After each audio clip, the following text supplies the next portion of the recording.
Hi, boys and girls. It's Miss Lyles here. I am coming to you from my kitchen to talk to you a little bit about what we're going to be learning this week in math. We're going to be starting our measurement unit, and we're going to be learning about capacity and volume this week. So basically, capacity and volume are pretty much the same thing. It's how much any container will hold. And we're going to be focusing on liquids. So how much liquid could I put into a certain container?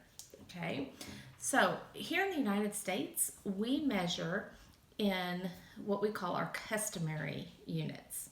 So for capacity, we would measure in a fluid ounce. We could do cups, pints, quarts, and gallons. And you've probably heard of those words before.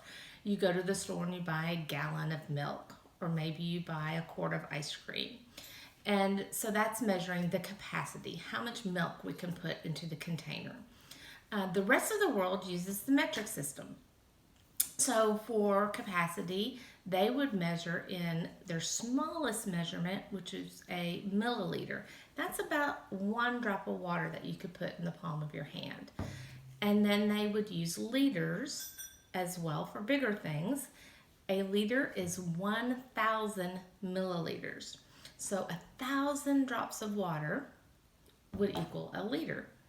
I found a few things in my house that I pulled that measure capacity I wanted to share with you.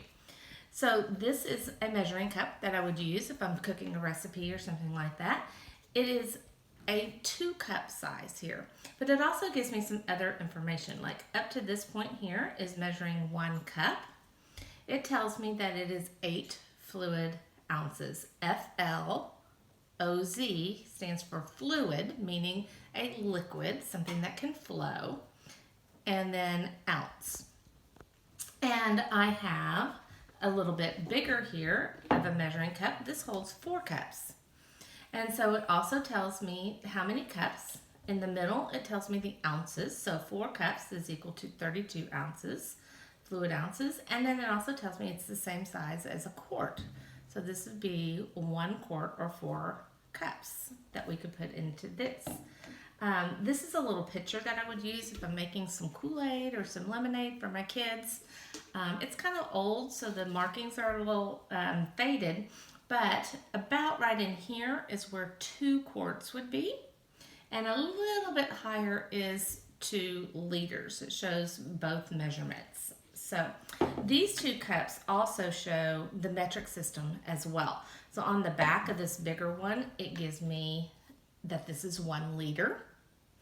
And it tells me how many milliliters that is in the metric system. And this one does the same thing. So it's got the US customary on this side, and then way over here, it tells me what the metric system is. And you'll find that on almost everything, that it gives you both the US customary measurements and the metric measurements as well.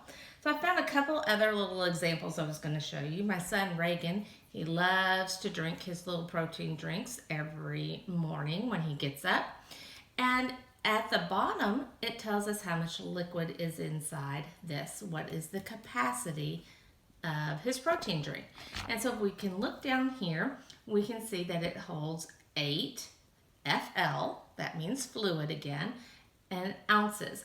And in parentheses next to it, it tells me how many milliliters this will hold. So it says M with a capital L. That stands for milliliter. And this one holds 237 milliliters. Now remember, a milliliter is like 1 drop of water. And it takes 1,000 of those to equal a liter. So this has about 237 drops of water type inside of that. And then you guys, those of you that know me, know that I love to drink my Dr. Pepper. So I pulled out a Dr. Pepper here too.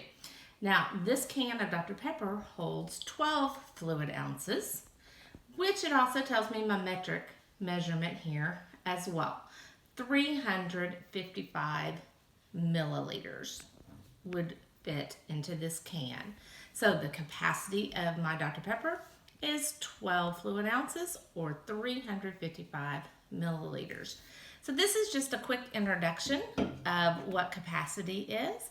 And you guys are now going to go ahead and start your slideshow and spend the rest of the week learning more about capacity, how much a container will hold. See you soon. Bye-bye.